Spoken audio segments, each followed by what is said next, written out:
We are very happy to welcome Dr. Ikhlaq Sidhu from the University of California, Berkeley. Please come. Come. Dr. Ikhlaq Sidhu is the founder of a Center of Innovation and Technology in the University of Berkeley. He has over 70 patents in his name. He's also written a book. He's on a board of advisor of so many non-governmental organizations, including the Qatar Foundation. And today he's going to have a conversation with Gurudev on innovation and entrepreneurship. Welcome. Wonderful, All right. Sidhu. Thank you very much. And with respect and appreciation, I'm very happy to be able to ask you questions about a topic which I normally teach. Oh, Okay. Okay. I want to make sure everyone can hear. Okay. So, do you rec- prefer a stand mic? It's okay. I can It's hold okay? it. It is okay. So, just yesterday, we, Art of Living Foundation, announced a relationship with UC Berkeley and with Sumeru Ventures and with an entrepreneurship and innovation program. Yeah. Okay. We'll accept that. Thank you. Okay. And my question is, what motivated you to want to have a program like this as part of Art of Living? You know, if you see a nice movie, what you would like to do? If I see a nice movie, what would I like to Yeah. do? One, I would like to enjoy it, and maybe No, so you have enjoyed a movie, I have enjoyed the movie. and then what you do? I would like to learn something from it. I would like to reflect on it. I think that's what I would do. You know, the nature is when you see a nice thing, you don't keep it to yourself. What you like to do? Yes. You'd like to take Share the it. phone Yeah, and tell your friends, right? that's right. Hey, look, I saw a nice movie. Come, let's do. I don't mind seeing it again. Let's go again. So, the nature of joy is such that once you find a joy, you simply can't keep it to yourself. You want to share it with everybody. Okay. Unlike the misery, when you are upset, you say, please don't disturb me, leave me alone. In joy, nobody tells that, oh, leave me alone, I'm very happy. So this is something that you enjoy, and you want to share it. Right? Absolutely. So this is my observation that I don't know, it's 20 years before, it's 30 years before, at some time, all of this did not exist. Correct. Yeah. What existed was you. Uh-huh. Yeah. And you knew something that people wanted to know about. That's fine. But other people also, maybe they have some idea about meditation or something. But those people didn't create this. But you did. Right? So that idea of being able to create something from almost nothing, from one person or without all this, I'll call it, resources or infrastructure, without all of that, and you create it. So in one way, you're an entrepreneur. You started all of this. I want to know, how did you know how to do that?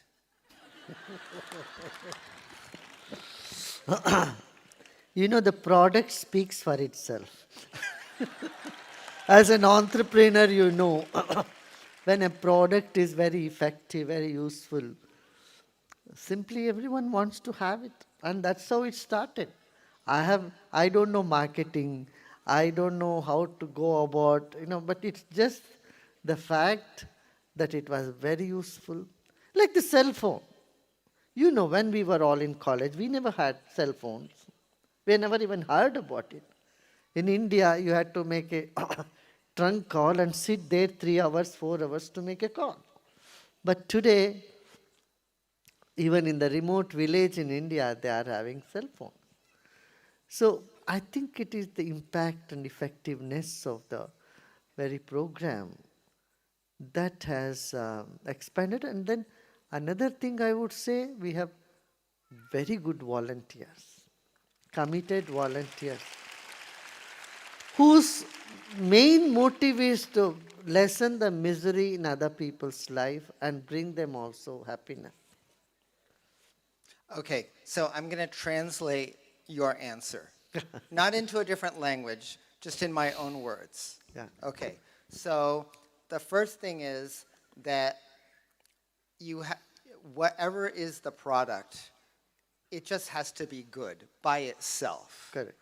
And then there's letting people tell each other. That's your second point.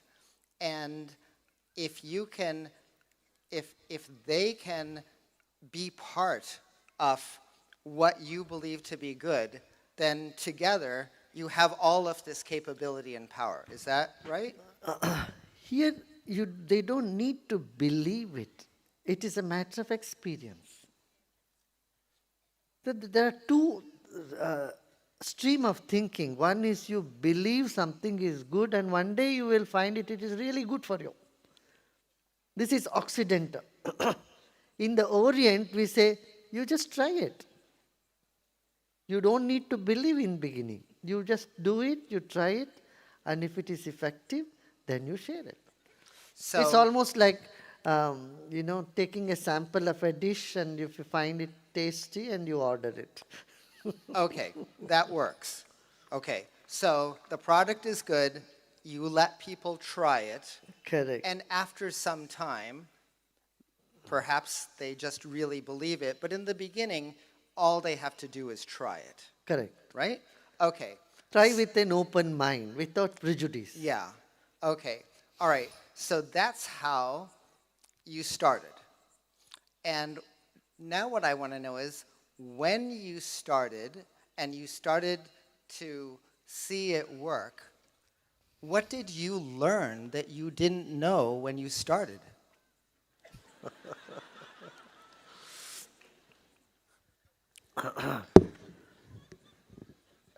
What is that I did not know? What did I learn from everybody? And all there, how, what I learned is how much people can be prejudiced and how this can impact many avenues of people, right from reforming prisoners to bringing reform in the household, Yeah. how it can help patch up families, conflict in the family. Basically, we started meditation for personal upliftment. And what it brought about is conflict resolution, which was not our main aim to move on. So it could bring conflict resolution among many big institutions. Okay. And right. business schools as well. Okay. Okay. So I think that's wonderful. Okay. I think it's wonderful that there's such a good thing and you could share it and that it could do so much more and help people in so many ways. One of the things that we teach when we talk about this topic is that starting something is not about just the logic. It's not that this is valuable and that's why you should take it. But we say that it has to do with the mindset of how you see the world. It has to do with your behaviors if they're good behaviors, if you have this inner strength, that these things deep inside you are what let you start things that are big. Even people who have good logic, but they don't have this strength inside them, they struggle. But with the right behavior and the way to see the world, you can do that. But you're the expert in how to think. So I want to know, do you agree? And how does what you say and do and what you teach, by the way, you have more students than I do. Okay, a lot more. Okay, but what you say and teach about how to think, how does that relate to creating things that are new, which is what we want to do? I think in your very question, the answer is embedded. I see that actually I don't teach people how to think. I would rather teach them how go beyond thinking, how to transcend thinking, how to get into that inner quiet space, which is the source of all goodness in you, which is the source of strength. See, we have been thinking and what you think is what you already know. Actually, thinking is chewing what you already have in your mouth. But to find some innovation, you have to somewhere stop the thought process and transcend that. So, Like when Newton or Archimedes' principle, when they're thinking, you couldn't find it. But when they relaxed, something happened. The intuitive aspect of our consciousness just woke up. yeah. So that intuitive and innovative aspect in each one of us can be awakened when we transcend thinking. And that's exactly what we do in meditation. So it's really, yeah, okay. So the answer of how to think partly is to not think so much. And maybe it's to feel, and maybe it's just to let the energy come to you. Here it is, I'm not against thinking. Now, let me make it very clear. You need to be great thinkers. You need to think. That's okay. But thinking is not all that you are. You are much more than your thinking, your thoughts. Yeah, thinking is logic. Logic. Thinking is just processing logic. Logic is essential in life, but logic is not everything. You have to see beyond logic. What, today you all say that it's a gut feeling. What's more important, believing or feeling? I did not promise any of the questions would be easy. No, that's fine. Now, there is no conflict between feeling and believing. Believing is what your logic has accepted. Feeling is what logic...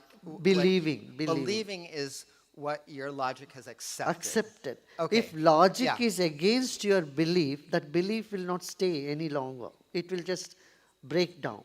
That's right. That's right. So, and logic is limited. Your logic is only as what you already know. You can't have a logic on something which you do not know. So your logic is limited by your knowledge. And we must acknowledge we all have limited knowledge. So our logic is limited. And for innovation, for intuition, we have to go beyond this barrier of knowingness, what we already know, beyond the boundaries of logic. And this is where, techniques like meditation or even observing the nature, watching the nature, and let your feeling take the front seat. That we need to do. Often when we are so much engaged in logic, we don't let our feelings come in the way. We push them back. Yes. But whereas as a baby, we didn't do that. We were balancing both logic and this intuitive feeling inside of us. Yeah, it's life. Yeah, Life. yeah, life. So as children, we had both aspects. But as adults, we somewhere find this imbalance where we are so much stuck only with the logic and we want to reason out everything and find the cause for everything, and not acknowledging the fact that our logic is limited. Okay, I have only one last question for you. By the way, nobody told me how many questions I was to ask. No, you can ask. That's no problem. Here, everybody is free to say whatever. Okay. But I only have one more. By the Okay. way, you're welcome to ask me a question too. Okay, but my final question is, now that you have launched this activity as part of Art of Living, what do you see for India? What do you see for the world? What is your version of where this should go and what it should do? See, entrepreneurship and innovation are not bound by the geopolitical boundaries. It is beyond boundaries. Any innovation anywhere in the world is part of the entire globe and it belongs to the entire humanity. So in this sense, in this country, there are great brains, great minds are there. They lack opportunity. And this new venture or this new project, bringing youth and training them, giving them training to be more entrepreneurs and innovative ideas, startups. This will benefit in a great deal, not just India, but the entire world also. So, in a way, it's another way that you can show them a path. Correct. There are many paths, and every path is towards progress. And we need the progress inside and outside. Because if you are, as you in the earlier you have already mentioned, if you are uptight, if you are caught up in small things and you are unable to relax, you cannot be innovative. You cannot be an entrepreneur if you don't have strength and confidence. So I see these two things complement a great deal to empower our youth to be more confident and to become entrepreneurs, and technology to go with a human touch, a human values. Okay. Well, with that, and respectfully, thank you for sharing your vision, view, knowledge on this subject in conversation with me. Thank you. Thank you so much. One more thing. I addressed the University of Berkeley long back, I think in the 90s, early 90s. And now it's such a pleasure to have the University of Berkeley coming to Bangalore. And you representing that University of Berkeley, and in this country people have great fascination to be certified with one of these world well-known universities. And youth of this country, that's their dream, and many cannot afford to go. And we all thank you for bringing this opportunity to the youths who cannot afford to go that far to study, but they get the same knowledge here at home and they get the certificate. That will be a great thing for, of a great value for them too. Thank you. Thank you very much.